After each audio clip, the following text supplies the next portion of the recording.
ಈಗ ಈಗ ಇಲ್ಲಿ ಅವ್ರು ಮೊಟ್ಟೆ ಹೊಡೆದ್ಮೇಲೆ ನಾವು ಮೊಟ್ಟೆ ಇವರು ಮೊಟ್ಟೆ ಹೊಡೆದಿದ್ದಾರೆ. ಬಿಜೆಪಿ ಅವ್ರು ಹೊಡೆದ ಮೇಲೆ ಇವ್ರು ಹೊಡೆದಿರೋದು ಮೊಟ್ಟೆ ಇಲ್ಲ. ಬಿಜೆಪಿ ಅವ್ರು ಮೊಟ್ಟೆ ಹೊಡೆದ ಮೇಲೆ ಇವ್ರು ಹೊಡೆದಿರೋದು. ಇವರು ಭಾರತೀಯ ಜನತಾ ಪಾರ್ಟಿಯವರು ರೌಡಿ ಮೋರ್ಚಾವನ್ನ ಪ್ರಾರಂಭ ಮಾಡಿ ಅದರಲ್ಲಿ ಬೆಂಗಳೂರಲ್ಲಿ ಇರ್ತಕ್ಕಂಥ ರೌಡಿಗಳನ್ನೆಲ್ಲ ಸೇರಿಸಿ ಕೋರ್ಟಲ್ಲೂ ಸಹ ಹೋಗಿ ಅವ್ರು ಯಾರು ಸಹ ರೌಡಿಗಳಲ್ಲ ಅಂತೇಳಿ ಸರ್ಟಿಫಿಕೇಟ್ ತಗೊಂಡು ಆ ದಾಳಿ ಮಾಡಲಿಕ್ಕೆ ಹಲ್ಲೆ ಮಾಡಲಿಕ್ಕೆ ಮಾಡ್ತಕ್ಕಂಥದ್ದು ಭಾರತೀಯ ಜನತಾ ಪಾರ್ಟಿಯ ಸಂಸ್ಕೃತಿ. ಯಾವುದಾದ್ರೂ ಹೊಸ ಡೈಲಾಗ್ ಇದ್ರೆ ಹೇಳಕ್ ಹೇಳಿ ಭಾರತೀಯ ಜನತಾ ಪಾರ್ಟಿಯವ್ರಿಗೆ. ಹಳೇದೆಲ್ಲ ತಿರುಗಿಸ ಪ್ಲೇಟ್ ಹಾಕೋದು ಬೇಡ. ಸಂಪೂರ್ಣ ಈಗ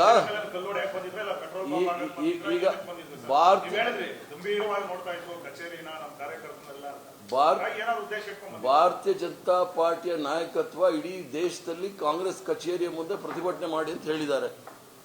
ನೀವು ಬೇಕಾದ್ರೆ ಆಲ್ ಇಂಡಿಯಾ ಕಾಂಗ್ರೆಸ್ ಕಮಿಟಿ ಆಫೀಸ್ಗೆ ಹೋಗಿ, ಅಲ್ಲಿ ನಮ್ಮ all India Congress committee board ಮುಂದೆ ನಾವು ಬ್ಯಾರಿಕೇಡ್ ಹಾಕಿದ್ದೀವಿ. ಅಲ್ಲಿ ಬಂದು ಮಸಿ ಎಸೆಯೋದು ಇದೆಲ್ಲ ಮಾಡೋದೇನು ಹೊಸದೇನಲ್ಲ. ಅವ್ರು ಮಾಡ್ಕೊಂಡೇ ಬಂದಿದ್ದಾರೆ 12 ವರ್ಷದಿಂದ. ಅವ್ರು ಯಾವ ದುರುದ್ದೇಶದಿಂದ ಕಾಂಗ್ರೆಸ್ ಕಚೇರಿಯಲ್ಲಿ ಇದೊಂದು ದೊಡ್ಡ ಕುತಂತ್ರ ಷಡ್ಯಂತ್ರ ಅಂತ ಹೇಳ್ತಾ ಇದ್ದೀನಲ್ಲ, ಕಾಂಗ್ರೆಸ್ ಕಚೇರಿಯ ಮುಂದೆ ಬಂದು ಬಸ್ನ ನಿಲ್ಲಿಸ್ಕೊಂಡು ಪ್ರತಿಭಟನೆ ಮಾಡಬೇಕಾದ್ದು ಏನ್ ಬಂತು? ಅವ್ರಿಗೆ ಅಶೋಕ ಕಾರಲ್ಲಿ ಇಳಿಬೇಕಾದ್ದೇನಿರಲಿಲ್ಲ. ಅವ್ರನ್ನೇನು ನೀವು ನಿಲ್ಲಿಸಿ ಅಂತ ಯಾರು ನಾವ್ಯಾರು ಅಡ್ಡ ಹಾಕಿರ್ಲಿಲ್ಲ. ಕಾರಲ್ಲಿ ಇಳಿಬೇಕಾದ್ದೇನು ಪ್ರಸಂಗ ಆಯ್ತು? ಅದನ್ನ ಇವರು ದೊಡ್ಡ ಷಡ್ಯಂತ್ರ ಮಾಡಿದ್ರು. ಅದನ್ನ ಏನ್ ಷಡ್ಯಂತ್ರ ಮಾಡಿದ್ರು ಅಂತ ಹೇಳಿ ತನಿಖೆ ಆಗ್ಬೇಕು. ನಾವು ಸಹ ಪೊಲೀಸ್ ಕಂಪ್ಲೇಂಟ್ ಕೊಡ್ತೇವೆ. ನಿಮ್ಮ ಕಾರ್ಯಕರ್ತರು ಕೂಡ ಬಿಜೆಪಿ ಆಫೀಸಿಗೆ ಮುತ್ತಿಗೆ ಹಾಕಿದ್ದಾರೆ, ಗವರ್ನರ್ ಆಫೀಸಿಗೆ ಮುತ್ತಿಗೆ ಹಾಕಿದ್ದಾರೆ. ಅದೇ ತರ ಅವರು ನೀವು ಪ್ರತಿಭಟನೆ ಮಾಡೋ ಸಲ ನಿಮ್ಮ ಆಫೀಸಿಗೆ ಬಂದಿದ್ದಾರೆ. ಈಗ ನಾವು ಪೊಲೀಸರು ನಿಯೋಜನೆ ಮಾಡಿದ್ರಿ, ಪೊಲೀಸರು ತಡೀತಿದ್ರು, ಕರ್ಕೊಂಡು ಹೋಗ್ತಾ ಇದ್ರು. ಕಾರ್ಯಕರ್ತರು ಮೊಟ್ಟೆ ಎಸೆಯುವಂತ ಬಿಜೆಪಿ ಕಚೇರಿಗೆ ನಾವು ಹೋಗಿದ್ವಿ. ಅಲ್ಲಿ ಯಾರಾದ್ರೂ ಮೊಟ್ಟೆ ಹೊಡೆದ್ರ? ಇಲ್ಲಿ ಬಂದು ಬಿಜೆಪಿ ಅವ್ರು ಮೊಟ್ಟೆ ಹೊಡೆದ ಮೇಲೆ ಇವರು ಕಾಂಗ್ರೆಸ್ ಕಾರ್ಯಕರ್ತರು ಆ ಮೊಟ್ಟೆ ತೆಗೆದು ಹೊಡೆದಿರೋದು. ಒಳ್ಳೆ ಆಯ್ತಲ್ಲ. ಇಡೀ ನಾವು ಸ್ವಲ್ಪ ಹೇಳ್ತೀನಿ ಕೇಳಿ, ಸ್ವಲ್ಪ ಹೇಳೋಷ್ಟು ಕೇಳಿ. ಮೊಟ್ಟೆ ಸಂಸ್ಕೃತಿ ಶುರುವಾಗಿದ್ದಲ್ಲಿ ವೆಸ್ಟ್ ಬೆಂಗಾಲಲ್ಲಿ ಇವರು ಅಧಿಕಾರ ಬಂದ ಮೇಲೆ ತೃಣಮೂಲ್ ಕಾಂಗ್ರೆಸ್ ಒಂದು ನಿಮಿಷ ಇರಿ ಸ್ವಾಮಿ, ಒಂದು ಸ್ವಲ್ಪ ನಾ ಹೇಳಿ. ತೃಣಮೂಲ್ ಕಾಂಗ್ರೆಸ್ ಶಾಸಕರ ಮೇಲೆ ಎಲ್ಲರ ಮೇಲೂ ಮೊಟ್ಟೆ ಎಸೆದ್ರಲ್ಲ, ಅವಾಗ ಎಲ್ಲೋಗಿತ್ತಂತೆ ಮೊಟ್ಟೆ, ಔಟ್ ಆಫ್ ಸ್ಟಾಕ್ ಇತ್ತಂತ. ಇವ್ರ ಸಂಸ್ಕೃತಿ ಇವರು ಇಲ್ಲಿ ತೋರ್ಸಕ್ ಬಂದ್ರು, ಅದಕ್ಕೆ ಸರಿಯಾಗಿ ಉತ್ತರ ಕೊಟ್ಟಿದ್ದಾರೆ ನಮ್ಮ ಕಾರ್ಯಕರ್ತರು. ನಾನು ಇಲ್ಲ ಅಂತ ಹೇಳಲ್ಲ, ಇದೆಲ್ಲ ಆಗಬಾರ್ದು. ಅವ್ರ ಈಗ ಅವ್ರು ಮಾಡಿದ್ರು ನಾವು ಮಾಡಿದ್ರು ವ್ಯತ್ಯಾಸ ಪ್ರಶ್ನೆ ಅಲ್ಲ. ಈ ಕಾರ್ಯಕರ್ತರು ಏನ್ ಮಾಡ್ತಾರೆ, ಅವರು ಮಂದಿರ ದೇವಸ್ಥಾನ ಅಂತ ತಿಳ್ಕೊಂಡಿರ್ತಕ್ಕಂಥ ಕಚೇರಿ ಮೇಲೆ ದಾಳಿ ಬಂದ್ರೆ ಸೆಲ್ಫ್ ಡಿಫೆನ್ಸ್ ಅಲ್ಲಿ ಅವ್ರು ಮಾಡ್ಕೊಂಡಿದ್ದಾರೆ. ಅದೇ ಮೊಟ್ಟೆ ತೆಗೆದು ಅವ್ರು ಹೊಡೆದಿದ್ದಾರೆ.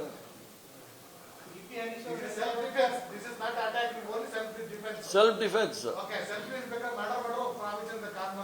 ಅದು ಭಾರತೀಯ ಜನತಾ ಪಾರ್ಟಿಯವರು.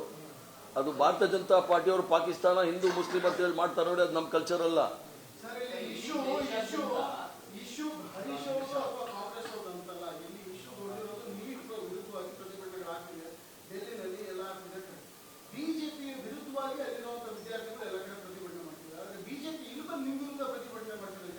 ಈಗ ಬಿಜೆಪಿಯವರು ನಾವು ಪ್ರತಿಭಟನೆ ಮಾಡ್ತಾ ಇರೋದು 1,40,00,000 ವಿದ್ಯಾರ್ಥಿಗಳಿಗೆ ನೀಟ್ ಎಕ್ಸಾಮ್ ಇಂದ ಪ್ರಶ್ನೆ ಪತ್ರಿಕೆ ಸೋರಿಕೆಯಿಂದ ನಮಗೆ ಬಹಳ ಮಕ್ಕಳ ಭವಿಷ್ಯ ಬಹಳ ಅಂಧಕಾರದಲ್ಲಿದೆ. ಮಕ್ಕಳ ಆತ್ಮಸ್ಥೈರ್ಯವನ್ನು ಹೆಚ್ಚಲಿಕ್ಕೆ ನಾವು ಅವರ ಪರ ಬೆಂಬಲವಾಗಿ ನಿಂತಿರ್ತಕ್ಕಂಥದ್ದು. ನಾವು ಕೇಳ್ತಾ ಇರೋದು ಧರ್ಮೇಂದ್ರ ಪ್ರಧಾನ್ ಅವರ ರಾಜೀನಾಮೆ ಕೊಡಲಿ ಅಂತ ಹೇಳಿ. ಧರ್ಮೇಂದ್ರ ಪ್ರಧಾನ್ ರಾಜೀನಾಮೆ ಕೊಡಿಸ್ತಾ ಇಲ್ಲ, ಅವ್ರು ನಕ್ಕೊಂಡಿರ್ತಾರೆ ಪಾರ್ಲಿಮೆಂಟ್ ಅಲ್ಲಿ. ಇವರು ಮಕ್ಕಳ ಪರ ಇದ್ದವರು, ಅಕಸ್ಮಾತ್ ಭಾರತೀಯ ಜನತಾ ಪಾರ್ಟಿಯವರು ಮಕ್ಕಳ ಪರ ಇದ್ರೆ ಮೊದಲು ಧರ್ಮೇಂದ್ರ ಪ್ರಧಾನ್ ರಾಜೀನಾಮೆ ತೆಗೆದುಕೊಳ್ಬೇಕು. ನಮ್ಮ ಪ್ರತಿಭಟನೆ ಭಾರತೀಯ ಜನತಾ ಪಾರ್ಟಿಯ ಶಿಕ್ಷಣ ವ್ಯವಸ್ಥೆಯ ಬಗ್ಗೆ ಅಧೋಗತಿಗೆ ತಗೊಂಡೋಗಿದ್ದಾರೆ, ಅದ್ರ ಬಗ್ಗೆ ಮಾಡಿರ್ತಕ್ಕಂಥದ್ದು. ಇವರು ಅದನ್ನೇ ಸಮರ್ಥನೆ ಮಾಡ್ತಾ ಇದ್ದಾರೆ. ನೀಟ್ ಆಗಿರ್ತಕ್ಕಂಥದ್ದು ಅದು ಸಮರ್ಥನೆ ಮಾಡ್ಕೊಂಡು ಹೋಗ್ತಾ ಇರ್ತಕ್ಕಂಥದ್ದು ಭಾರತೀಯ ಜನತಾ ಪಾರ್ಟಿಯವರು. ದಾರಿ ತಪ್ಪಿದ ಮಗ ಅವನು ಯಾಕೆ ಆದ್ನಂತೆ, ಇಲ್ಲಿ ಯಾಕೆ ಬಂದಂತೆ? ಇಲ್ಲಿ ಬಂದಿದ್ದೆ ದೊಡ್ಡ ಷಡ್ಯಂತ್ರ. ಅದು ಅಶೋಕ್ ಹೇಳಿದ್ರಲ್ಲ, ಬಾಂಬು ಲಾಂಗು ಚಾಕು ಅದನ್ನೆಲ್ಲ ಬಹಳ ಗೋಪ್ಯವಾಗಿ ಬಂದು ಇಟ್ಟು ಹೋಗಿ ನಮ್ಮ ಮೇಲೆ ಆಪಾದನೆ ಮಾಡಕ್ ಬಂದಿರೋದು. ಅದು ಯಾರ ಕಾರಲ್ಲಿ ಇತ್ತು ಅಂತ ನಾನು ಈಗ ಹೇಳಲ್ಲ, ತನಿಖೆ ಆದ್ಮೇಲೆ ನಿಮ್ಗೆ ಹೇಳ್ತೀನಿ. ಮೆಕ್ಯಾನಿಸಮ್ ಏನು ಸರ್? ಈಗ ಒಂದೇ ಪಾರ್ಲಿಮೆಂಟ್ ಅಲ್ಲಿ ಸೆಷನ್ ಶುರುವಾಗಿದ ತಕ್ಷಣ ಒಂದು ಸ್ಟೇಟ್ಮೆಂಟ್ ಬರುತ್ತೆ, ಪ್ರಿಯಾಂಕಾ ಗಾಂಧಿ ಅವರು ಅರ್ಜುನ್ ಆಗಿದ ತಕ್ಷಣ ಹೊರಗಡೆ ಬಂದು ಸ್ಟೇಟ್ಮೆಂಟ್ ಮಾಡ್ತಾರೆ, ಮತ್ತೆ ಒಂದೇ ಮಾತೃ ಬಗ್ಗೆ ಡಿಸ್ಕಷನ್ ಮಾಡೋಣ, ಅರ್ಜುನ್ ಘೋಷಣೆ ಕೊಡ್ತಾರೆ, ಅದನ್ನು ಮಾಡೋಣ ಅಂತೇಳಿ. ಆದ್ರೆ ಈ ನೀಟ್ ವಿಚಾರವಾಗಿ ಮುಂದಿನ ವಾರ ಪ್ರತಿಭಟನೆ ಡಿಸ್ಕಸ್ ಮಾಡೋಣ ಅಂತ ಹೇಳ್ತಿದ್ದಾರೆ. ಈಗ ಈ ಪ್ರತಿಭಟನೆ ದೇಶಾದ್ಯಂತ ನಿಮ್ಮ ಆಫೀಸ್ ಇವರು ಸ್ವತಃ ನಕಲಿ ದೇಶಭಕ್ತರು. ಇವ್ರಿಗೆ ಪ್ರತಿನಿತ್ಯ ಇವರಿಗೆ ದೇಶಭಕ್ತಿಯ ಸರ್ಟಿಫಿಕೇಟ್ ಬೇಕು. ಅದಕ್ಕೆ ಪ್ರತಿ ಪಾರ್ಲಿಮೆಂಟಲ್ಲಿ ಚರ್ಚೆ ಮಾಡಿ ಒಂದೇ ಮಾತರಮ್ಮು ಅಥವಾ ನಮ್ಮ ರಾಷ್ಟ್ರಗೀತೆನ ಆಡಿಲ್ಲ.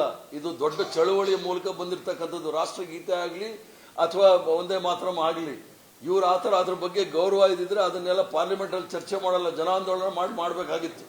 ಆದರೆ ಅದರ ವಿರುದ್ಧವಾಗಿ ಇವ್ರು ಕೆಲಸ ಮಾಡ್ತಕ್ಕಂಥವ್ರು, ಜನಗಳ ಇದನ್ನ ದಾರಿ ತಪ್ಪಿಸ್ಲಿಕ್ಕೋಸ್ಕರ ಪ್ರಯತ್ನ ಮಾಡ್ತಕ್ಕಂಥವ್ರು.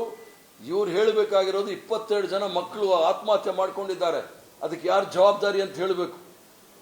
22 ಜನ ಮಕ್ಕಳು ಆತ್ಮಹತ್ಯೆ ಮಾಡ್ಕೊಂಡಿದ್ದಾರೆ, ಅವ್ರಿಗೆ ಯಾರು ಜವಾಬ್ದಾರಿ?